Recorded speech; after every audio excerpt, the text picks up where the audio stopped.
Tekrar merhabalar, kolay gelsin. Sizi tam böyle iş üstünde yakaladık. Midye dolma yapıyoruz değil mi? Evet. İlk önce sizi bir kısaca tanıyalım ve sonra nasıl bu işe başladınız, nasıl böyle bir oluşum oluştu ya da nasıl böyle bir çalışmaya başladınız biz kısaca sizden öğrenelim. Nasıl diyeyim? Adım Fidan. Biz bu 20 senedir bu işi yapıyoruz. Midye işini. Buraya yani gelmişiz, bunlara başlamışız. Midyeye. Nereden geldiniz? Mardin'den geldik, Kızıltepe'den. İşte geldik. Peki. Eşim bunları yapıyordu. Evet. Bana da gösterdi işte. Öğrendik. Beraber işte hani yapıyoruz. Açıyoruz onları, yıkıyoruz. Açıyoruz onları. Sonra pilavımızı yapıyoruz, bir dolduruyoruz onları. Biliyorum zaten o süreçleri hepsini seyircilerimizle paylaşacağız zaten. Peki siz mesela İstanbul'a gelmeden önce hiç midyeyle bir işiniz falan olmuş muydu? Yoksa sadece İstanbul'da mı tanıştınız bununla? Yok, sadece işte burada tanıştık. Daha önce hiç yemiş görmedik. miydiniz midye? Yok, daha önce görmedik. Köydeydik zaten. Toplamak, yıkamak, açmak. Sabahın köründe geliyorsun, yani toplama yapıyorsun, yıkama yapıyorsun, açıyorsun onları. Pilavını yapıyorsun, dolumunu yapıyorsun. İlk mesela midye yapmaya başladığımız zaman neyle başlıyoruz? İlk başta denizden midye mi toplanıyor? Nasıl oluyor o süreç? Evet, denizden çıkartıyorlar, bize getiriyorlar. Biz de ayıklıyoruz onları, çöpün içinden çıkartıyoruz. Ya içerisindeki o çöpleri, artıkları falan hepsini temizliyorsunuz. Neyle temizliyorsunuz bunu? Makineye atıyoruz. Benim ilgimi çekti. Onlar sanki eski çamaşır makineleri gibi değil mi? Evet, eski Yani çamaşır. siz o eski çamaşır makinelerini aslında midye ayıklama ve midye temizleme makinelerine dönüştürmüşsünüz. Eskiden elle yıkıyorduk. Denizin üstüne gidiyordu eşim o. Elle çırpıyordu onları. Birkaç senedir bunlar çıktı. Makineyle yıkıyoruz. Peki elle yapmak daha zordu değil mi? Evet, daha zor. Bu aslında sizi birçok şeyden de kurtarmış oluyor yani o. Aynen, daha böyle hani biraz daha rahatlattı.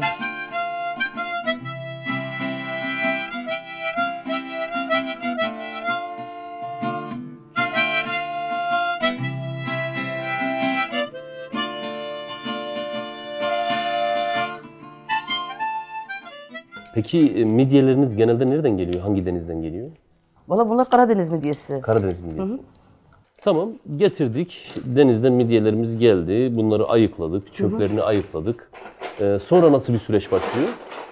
İşte makineye atınca, yıkayınca çıkartıyoruz onları. Leğene boşaltıp açıyoruz tek tek. Temizliyoruz içini. Şu anda bu leğendekiler açılıp tek tek temizlenmiş olanlar değil mi? Evet. Bunlar. Hani eskiden yapıyorduk, bir sene 2 senedir abla artık temizliyor. Temizlemesini biz artık yapmıyoruz. Artık iş bölümü halinde yapıyorsunuz. Evet, Yani evet. belli arkadaşlar belli işleri yaparken diğerleri başka işler yapıyor. Biz sabah gelip dolumumuzu yapıyoruz, gidiyoruz. Artık abla gelip, öyle eşi gelip yıkıyor, açıyor, gidiyor onlar da. Peki yani bu süreç devam ederken bir yandan da pilav yapma süreci var herhalde değil mi? Evet. Sabah O pilav nasıl yapılıyor ya da nasıl bir pirinç tercih ediliyor ya da onun bir şeyi var mı? Özel bir yapma şekli? pirinci hani normal pirinç. Sabah gelince mesela bizim yedek 2 tane tepsimiz var zaten. Biz oturuyoruz, dolduruyoruz çocuklarla. Babaları da zaten diğer tarafta pilavını yapıyor. Baharattır, yağdır, baharattır. Ne giriyor buradaki pilavın içerisine? Yani karabiber var gördüğüm kadarıyla değil mi? Evet, karabiber var. Bir pul de biber var. yeni bahar var. Yeni bahar, yani karışık baharat. Evet, karışık baharatlar. Bayağı baharatlı bir şey oluyor, pirincin sosu oluyor. Evet.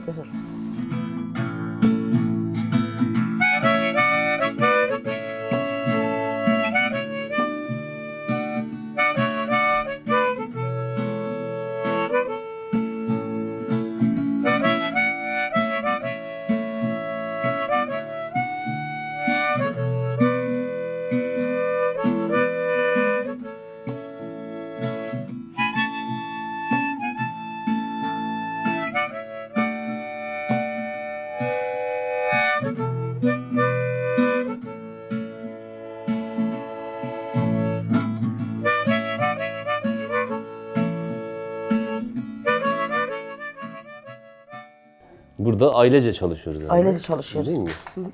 Arkadaşlar sizin çocuklarınız herhalde değil Evet, mi? ikisi kızım. Allah bağışlasın. Sağ olasın, teşekkür ederiz. Size de kolay gelsin bu arada. Biz geldik aslında değerli seyirciler, arkadaşlar zaten yoğun bir şekilde çalışıyorlar, işlerini yapıyorlar. Biz de zaten diğer mesela atölyelere gittiğimiz zaman da çok fazla çalışan arkadaşlarımızın zamanını da almak istemiyoruz. Çok fazla onların işleyiş durumunu da aksatmak istemiyoruz. Onun için biz böyle çok müdahale etmeden arkadaşların gerçekten normal bir zamanda nasıl yapıyorlarsa o durumu sizlere ulaştırmaya çalışıyoruz.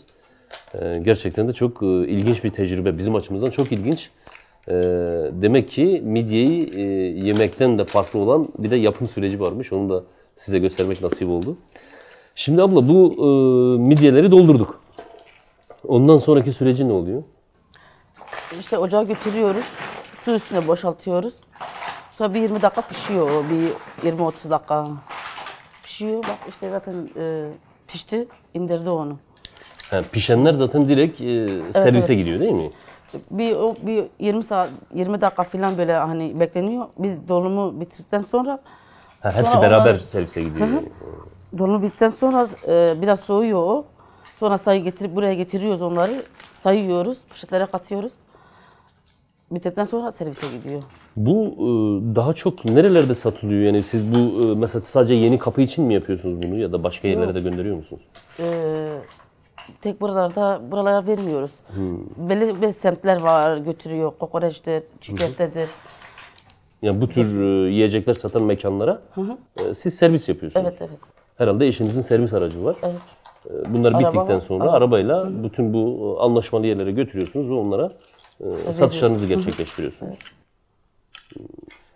Belli bir mesela sayıya göre mi yapıyorsunuz yoksa yani bugün ne kadar gelmişse mi yapıyorsunuz? Yok, sayıya göre yapıyoruz. Yani her iş yerinin aslında belli bir ihtiyacı var. Belli bir sayıya ulaşması gerekiyor. Mesela onlar yazıyor eşime hani bakıyor ne kadar lazım ona göre yapıyoruz. Ona göre yıkamasını yapıyorsunuz. Ona göre temizlemesini yapıyorsunuz. Yok hani yıkama şey değil. Sabah hani kaç 2000 mi lazım, 3000 mi lazım ona göre hani hesap ediyoruz, şey yapıyoruz onları.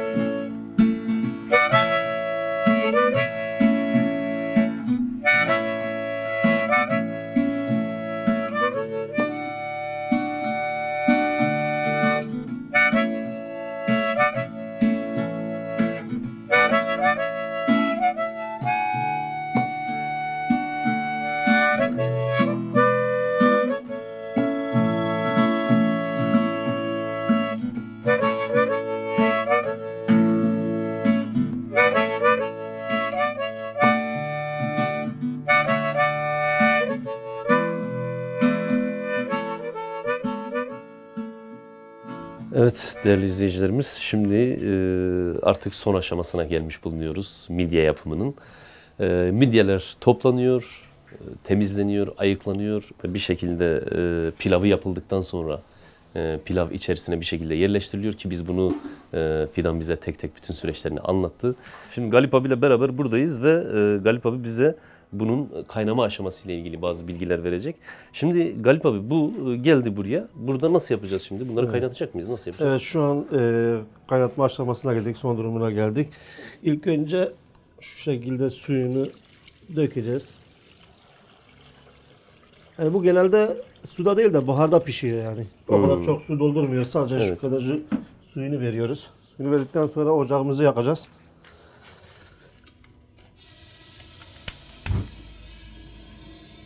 Ocağımızı yaktıktan sonra şu şekilde gazete kağıdıyla kapatacağız. O buharı daha iyi çeksin diye mi? Evet, hava almasın. Hava almadığı zaman daha iyi kaynıyor. Daha Daha iyi çabuk kaynıyor. Daha şey. Aslında o buhar onu pişirecek. Buharda genelde evet buhar pişiriyor yani. Su değil. Suyla pişmiyor bu. Şu şekilde gazetemizi koyduğumuzdan sonra şöyle Kapağımızı kapatıyoruz. kapağımızı kapatıyoruz. Ve ortalama 20 ile 25 dakika arasında pişiyor. 25 dakika sonra hazır. Evet 25 dakika sonra pişiyor. Peki sonra bunları servise mi götüreceksiniz ya da siz kendiniz mi dağıtıyorsunuz yoksa sizden Ben mi kendim alıyorlar? getiriyorum ama hepsi sipariş olarak getiriyorum. Hepsi şu an yani sipariş. Yani sizin çalıştığınız belli yerler var. Onlar size belli bir sayı Tabii tabii veriyorlar. müşterilerimiz var, kokoreççiler var, çiğ köfteciler var. Oralara dağıtıyoruz yani. Siz kaç yıldır bu işi yapıyorsunuz? 20.